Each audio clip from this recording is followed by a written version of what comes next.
Sup everybody, I'm Rob, this is Pixelab, where the Nintendo collecting journey continues. So in this week's video we'll be taking a look at the latest additions to my Nintendo Switch game collection.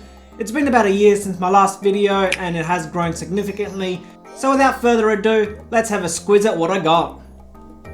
So first game off the ranks, in no particular order, is Ghostbusters, the video game remastered. Absolute awesome game. I'm a huge fan of Ghostbusters, the franchise in general, the movies, anything Ghostbusters. I even got the Ghostbusters Ecto 1 Lego car. Absolute fun game. It being remastered is even better than than I remember it being. So absolute joy to replay this. So I did get that. Next game I did get Minecraft Dungeons.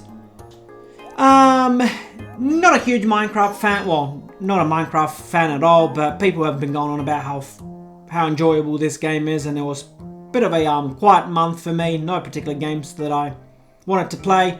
I found this game on special for about $30, so I picked it up. I played for about 10 hours of this game, and then like most games like this, I tend to get bored and just put it down. Never actually completed it.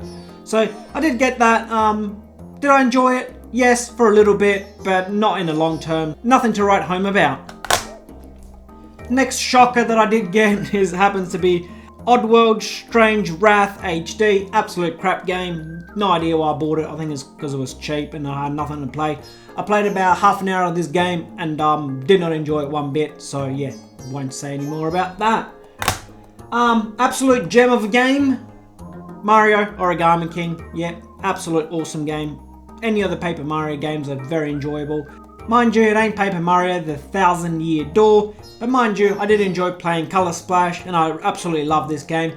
The battle mechanic behind this, I really did not enjoy, as I don't enjoy most of the battle mechanics. I wish they just made it like, you know, the 1000-Year Door was, a little bit more simpler. This game was really frustrating at parts, and tutorials on YouTube don't really help you out too much, because each time you battle the boss over and over again, the patterns change. So that was a bit of a pain in the ass. But I did complete it, and I did enjoy it for the most part. So I am looking forward to what they're going to do with the next installment. Next game is Mario and Sonic at the Olympic Games, Tokyo 2020. It's quite funny because the Tokyo Olympic Games didn't happen in 2020. They're supposed to happen in 2021 if everything goes according to plan. So I'm not sure if they'll actually re-release this game with the new packaging, Tokyo 2021. If not, this will be a very highly sought after game, because it will be one of those games that is advertised for 2020, but the Olympics never actually happened in 2020. So we'll see what happens with that game. Next game, everyone was going on about it. SpongeBob Battle for Bikini Bottom. Played about 5 hours of it. Got bored. Not my cup of tea. No more to say about that. Next is the most controversial game of 2020/2021, I reckon, and it is Super Mario 3D All-Stars. Yeah, absolute gem of a collection of games. I played Super Mario on the 64 about 100 times. I played Super Mario Galaxy on my Wii when I had it about 20 times. I played Sunshine probably about once. Definitely not one of my favorite Mario games. But I did play it once again, and I did complete it, so I did have a lot of fun replaying all these, being remastered and all that on the Switch. It is controversial, however, because, yeah, like everyone probably knows, it did only last about, can't remember, about 6 to 8 months on the market before Nintendo decided to pull it from the shelves and the eShop, so we'll see how that goes, whether they'll re-release these games individually or not. But I did actually pick up 2 games of this, one sealed, one to play, because I think, yeah, these will be very highly collectible and very sought after in, you know, a few years' time. As not sure if anyone's already looked on eBay and things like that. Some people are already charging around, well, ridiculous prices, some of them, but last one I saw I think was about $1,500. So not sure who's going to pay that much money, as you know, I can still walk into shops like Big W and EB Games and still buy them. So, but then again, everyone had, you know, what, 6 to 8 months plus whatever's remaining to buy it. So yeah, plenty of copies were out there for people to buy. So if you didn't get it already, make sure you pick it up now before they all disappear. Next game off the ranks is Pikmin 3 Deluxe. I bought this game as soon as it came out. I'm yet to play it. Never actually played a Pikmin game, so I'm not too sure what these games are about, but they look quite fun. When I do have a bit of free time, I'll definitely crack this one open and play it. But yeah, not much to say about it due to the fact that I'm yet to play it. Also, next game I did get was Hyrule Warriors Definitive Edition, as I was looking forward to Hyrule Warriors Age of Calamity coming out. So I did pick this game up. I played it. Yeah, it's a long, tedious kind of game, and the battle mechanic is very repetitive and boring. Played about 4 or 5 hours of it before I got bored. So yeah, definitely not my kind of games that I enjoy playing, but I did get it nonetheless. And then obviously, with that, Hyrule Warriors Age of Calamity came out, so I did pick that up. I'm yet to play this game as well. Not, like I said, not a huge fan of this battle mechanic and repetitive kind of thing. Apparently this game gives you a really good background on Zelda Breath of the Wild.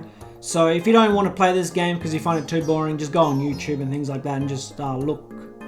So it gives you a good background of Breath of the Wild, and you get to see what happened in the war. So that's quite fun, just watching the cutscenes if you don't enjoy playing the game. Next game I got was Pokmon Sword. I'm a little bit embarrassed to admit, but I've never played a Pokemon game in my whole entire life.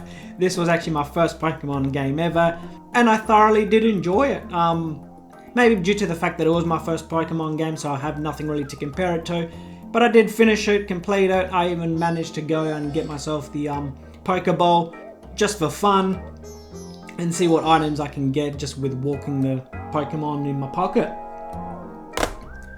Next game I got was Ari Secret of the Seasons. I'm yet to play this game as well. I only picked this up because it looked quite cool and interesting, and it was only 20 bucks at EB Games, so I thought, since it's cheap, I might as well get it. If I find some free time over winter, I'll pop him in. So as far as games coming out recently, it's been a bit dry. Not much stuff to play on the Nintendo Switch as well as PlayStation 5, because it's kind of that rollover period where, you know, new hardware's coming out and there's rumours and rumblings of a new Nintendo Switch coming out. So God knows how long it's going to be before we get like another good AAA title. So I am picking up a few games for my backlog because, yeah, like I said, winter's coming up, so it's freezing, not much to do. So what better than sit in front of the fireplace and play Nintendo Switch games? Next game off the ranks is Immortal Fenyx Rising.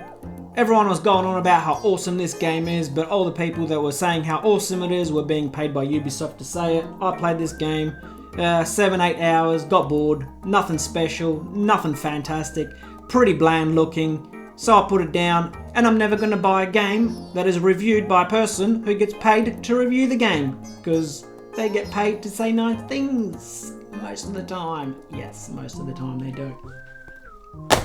Next game. Absolute gem of a game, Lego City Undercover. Love this game. I'm a huge fan of Lego, but that is not why I like it. It is a super fun game. It is basically a, let's say, PG version of GTA in Lego form. It's fun, it's funny, it's easy, and you can just cruise through it in a few hours, so nothing too brain challenging, if that's the right word for it, but it is fun nonetheless.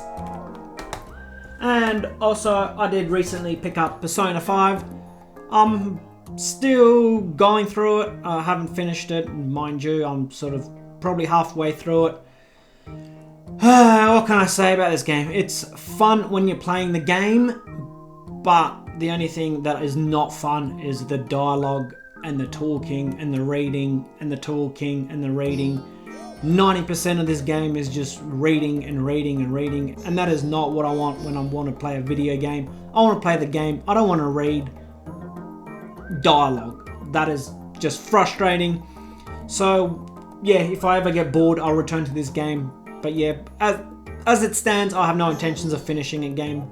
But nonetheless, it is a fun game if you do enjoy these kinds of JRPG kind of games. And the final game that I got is Super Mario 3D World plus Bowser's Fury. Super Mario 3D World's an absolute gem of a game. That is why it got ported from the Wii U. But what really blew my mind was Bowser's Fury. What an absolute gem of a game that turned out to be. It's up there with a Mario Odyssey, no doubt. I do hope that instead of making like Super Mario 3D World kind of games, they stick sort of to that Bowser's Fury formula, because that was absolute fun to play. It looked fantastic. The whole battle mechanic with Bowser growing and you being under pressure to complete the little stages was absolute fun. I hope Nintendo make a full game of this or something similar in that style, because it was an absolute joy to play. So yeah, that's probably enough me gushing over this game, but yeah, what can I say? It was an absolute blast of a game. So yeah, these are the games I got recently. Not much coming out in a few months, but I do have a bit of a backlog to get through. So I hope you enjoyed this video. If you did, please subscribe, give it a thumbs up, or leave a comment below. And next week is a new week for game hunting. So I'll catch you in the next one. Bye!